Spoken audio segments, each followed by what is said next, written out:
Bonjour Ossine. Bonjour Michel. Eh bien, je suis très content de te voir à Cannes. On se voit souvent à Paris. Cannes, c'est C'est un vrai. autre environnement. Alors, pour ceux qui ne te connaissent pas, est-ce que tu peux présenter Brands2Media Oui, bien sûr, donc et te présenter me toi aussi, présenter. bien Moi, sûr. Ossine Sadki, ça fait une quinzaine d'années que j'évolue dans le monde des médias et de la tech. Et donc Brainstorm Media, c'est une société qu'on a cofondée avec mes associés Alexis Chalal et Antoine Labranche. Ok. On est une plateforme dite de social publishing. Le marché a donné ce nom à ce que l'on fait. Et donc de manière très concrète, on permet aux annonceurs des réseaux sociaux de pouvoir pousser leur publicité, non pas depuis leur compte Meta ou TikTok, mais de le faire depuis le compte Meta ou TikTok d'un grand média. L'idée, c'est de donner un peu plus de crédit, de crédibilité à la marque, qui souvent sont ce qu'on appelle des digital natives, mais pas que, Tout à d'ailleurs. fait. Digital DNVB, c'était Tout ça à qu'on... fait, tout à fait. On va dire qu'on travaille beaucoup avec des e-commerçants dont font partie pas mal de DNVB aujourd'hui. Oui. Et donc pour ça, il faut avoir l'accord des médias. Tout à C'est fait. à la fois, on va dire que tu as un double terrain de jeu. Le terrain de jeu, bien sûr, opérationnel des réseaux sociaux, Ouais. et un terrain de jeu en coulisses, et non moindre, à savoir les partenariats avec les médias qui te permettent donc de diffuser sur leur site, sur Depuis leur leur compte, page, ouais, sur leur exactement, page, depuis leur leur page compte, Meta et TikTok. Ouais. les publicités de ces fameux annonceurs DNVB, mais j'imagine qu'il doit y avoir de plus en plus de grandes marques également qui peuvent faire Oui, appel tout à à fait. tes On ne services. travaille pas qu'avec de la DNVB, il y a aussi pas mal de grandes marques qui recherchent justement ce côté réassurance de marque pour pouvoir améliorer leur performance publicitaire. Alors justement, puisque tu travailles avec les médias et les plateformes, je te propose un thème autour de médias plateformes, mais il manque un troisième larron Bien sûr, dont tout le monde parle, à dont tout le savoir monde parle. l'IA. Donc médias, plateformes et IA. Et d'ailleurs, première question pour toi, c'est les médias, est-ce qu'ils ont repris du terrain face aux plateformes? Disons que moi, je ne mettrais pas forcément en opposition plateforme et médias. Par contre, ce qui est intéressant, c'est que ces dernières années, les médias ils ont bien compris comment aussi jouer le jeu des plateformes et reprendre du pouvoir par rapport, entre guillemets, à leur propre marque. C'est-à-dire que On parle souvent de souveraineté d'ailleurs. exactement, il y a un sujet de souveraineté. Et ce qui est intéressant, je trouve, c'est qu'aujourd'hui, les médias reprennent du pouvoir sur la partie réseaux sociaux, au travers de leur marque, aussi bien sur des mécaniques de caution de marque, comme on peut le proposer chez Brainstorm Media, mais également par le biais de la qualité des contenus qu'ils poussent dessus, et aussi de la data qu'on est capable d'activer aujourd'hui sur les réseaux sociaux. Et on parlera après avec l'IA, mais la data a une place de choix dans le monde de l'IA. Alors justement, puisqu'on parle de l'IA, on en parle même tout de suite. Mhm. Est-ce que, d'après toi, l'IA va renforcer ou affaiblir les médias? Ce qui est intéressant aujourd'hui sur les réseaux sociaux notamment, c'est qu'on se rend compte que tu te retrouves avec beaucoup de contenus créés par l'IA, mais en fait, plus le temps passe et plus on se rend compte quand même que ces contenus sont presque là pour alimenter les algorithmes. Ouais. Donc il y a ce besoin de volume et entre guillemets de nourrir les algorithmes pour Faut nourrir la bête. exactement, pour nourrir les algorithmes et maximiser ses performances organiques. Là où ce qui est intéressant pour les médias, c'est que c'est l'opportunité pour eux aussi tout simplement de marquer leur différence et puis de tirer leur épingle du jeu sur ce côté. Presque envie de dire, on a les IA qui viennent nourrir des contenus pour les algorithmes et les médias qui viennent un petit peu plus nourrir les contenus pour les êtres humains, si tu vois ce que je veux dire. Ouais, je vois très bien. Donc c'est intéressant, il y a une vraie épingle à tirer sur du décryptage de contenu, des dossiers de fond, et c'est là-dessus effectivement où les médias sont extrêmement forts.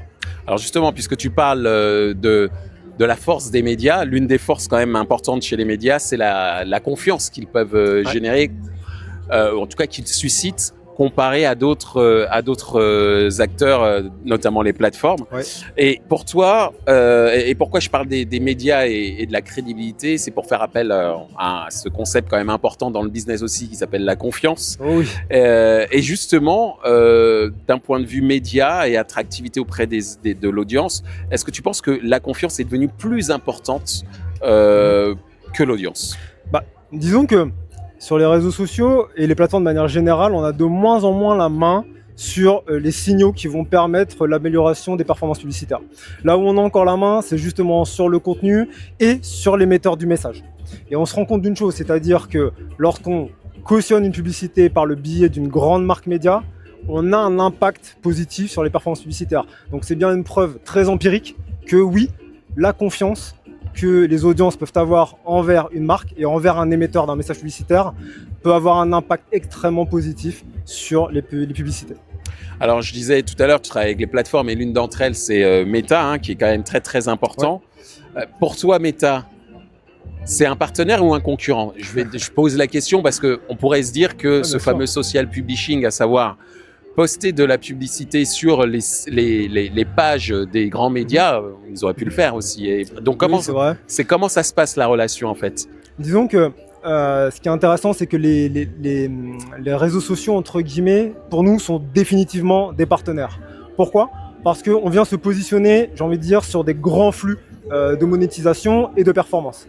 Là, ce qui est intéressant, c'est que nous, on vient créer un pont sur une population plutôt small business d'un point de vue annonceur et l'univers des grands médias. Et derrière, ce qui est intéressant, c'est qu'avec cette mécanique et cette association, on est capable de venir déplafonner les performances publicitaires et donc de permettre aux annonceurs de dépenser toujours plus sur les réseaux, mais cette fois en rétribuant une partie de cette valeur aux grands médias. Donc non, définitivement, les réseaux sociaux sont un partenaire de plateformes comme Brainstorm. Dernière question, tu as prononcé un mot quand même qui est clé, c'est le mot valeur. Et justement, pour toi, qu'est-ce qui aura le plus de valeur demain? Le contenu, la data ou la technologie? Disons qu'aujourd'hui, grâce à l'IA, la technologie n'est plus la barrière pour entrer sur un marché. Par contre, si tu veux alimenter ta technologie, encore plus quand elle est indexée par des moteurs IA, il va bien falloir la nourrir. Et aujourd'hui, ce qui alimente les modèles, ce sont la data et le contenu. Donc en réalité, les trois vont ensemble. On ne peut pas dissocier et se dire que l'un va être plus important que l'autre. Il faut ce fameux triptyque pour que ça fonctionne en fait. Exactement. Eh bien, merci Hossein. Avec plaisir. Qu'est-ce que tu c'était un plaisir. Qu'est-ce que tu pourrais dire de plus sur Brands2Media et notamment ce que tu prépares pour la rentrée?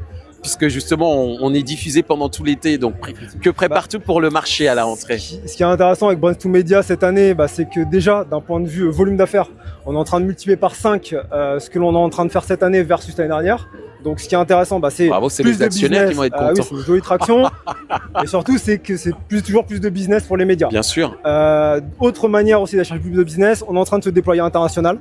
Il y a un gros focus en Espagne qui est en train de se faire, mais d'ores et déjà, on commence à capter de la demande internationale qui se dirige vers le UK, vers l'Allemagne. Donc ce qui est intéressant en fait, c'est qu'on aide aussi des médias aussi bien internationaux, mais aussi d'aller chercher des demandes internationales qui recherchent entre guillemets un footprint social en France. Et donc ça, c'est aussi une manne supplémentaire. C'est là-dedans qu'on va encore accélérer avec des équipes en plus qui ont doublé sur ce début d'année, vu qu'on a quand même doublé nos effectifs commerciaux. Vous êtes combien maintenant aujourd'hui? On est près d'une vingtaine à date. Ah ouais, quand même. Ah oui, tu m'étonnes. Oui, ça parce que bien. quand on s'est parlé, vous étiez pas 20. C'est ça. Et sachant qu'en plus, on a quand même, en 2 ans, on a travaillé avec plus de 500 annonceurs. Donc tu vois un petit peu la traction. Et ce qui est intéressant, c'est qu'avec une vingtaine de personnes, on est capable encore d'aller chercher plus de scale. Et c'est ça qu'on va apporter aux médias. Eh ben merci Hossein. Alors je sais pas si on entend derrière, mais on se termine avec. C'est aussi ça Cannes, hein, avec George Michael. Donc voilà. Bon, en tout cas c'est un plaisir. C'est un plaisir. C'est aussi Cannes, c'est festif. Et puis en tout cas c'est bien parti pour que Brands2Media ait une longue vie et j'en suis ravi. Merci beaucoup Michel. À bientôt. À très bientôt. Bye bye. Bye.